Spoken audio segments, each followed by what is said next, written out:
জমজম খনন করো। জমজম? কি এই জমজম? এমন কূপ যা কখনোই শুকাবে না, যা অনবরত পথিকদের তৃষ্ণা মেটাবে।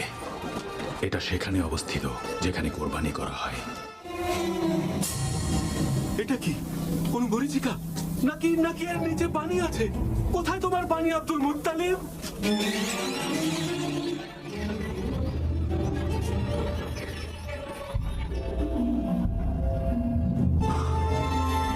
দয়া করুন, ছেড়ে দিন ওকে, ছেড়ে দিন ওকে। নিশ্চয়ই আল্লাহ তাআলা অন্য কোনো পথ দেখাবেন।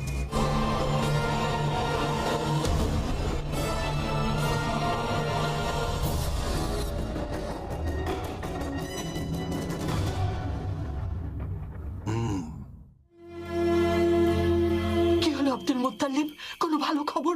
আব্দুল্লাহ বেঁচে গেছে। কিভাবে? আরে কিভাবে? একটু ধৈর্য ধরো, আমাকে একটু বসতে তো দেবে।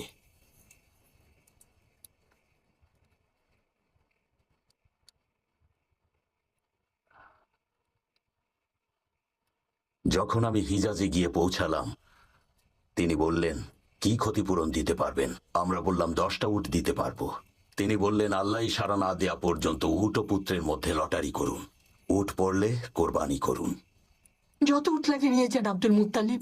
আমার পুত্র আব্দুল্লাহকে বাঁচানোর জন্য হাশেমের বংশের সকল সম্পদ দেব, আর মোত্তালিব বংশের গুলোও দেব। প্রয়োজন হলে কুরাইশ বংশের সব সম্পদ দিয়ে দেব। কেনানা বংশের সম্পদও দেব। আল্লাহ সন্তুষ্ট না হওয়া পর্যন্ত উটের সংখ্যা বাড়বে। যদি আব্দুল্লাহ বেঁচে যায়, ওকে বিয়ে দেব। আমাদের ক্ষমা করুন রাব্বুল কাবা। ভাবছি আমিও বিয়ে করব। আপনি যা করে খুশি হবেন তাই করুন। মনে রাখবেন, আব্দুল্লাহকে আমি ফেরত চাই। হ্যাঁ, যা করতে হয় করো আব্দুল মুত্তালিব। ছেলেকে বাঁচাও মক্কার প্রধান। আগামীকালই সবাই মিলে যাব কাবাতে।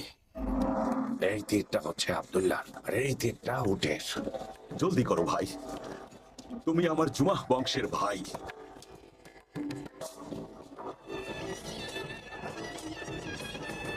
আব্দুল্লাহ, রাব্বুল কাবা আব্দুল্লাহর বদলে এই সদকা গ্রহণ করুন। আব্দুল্লাহ,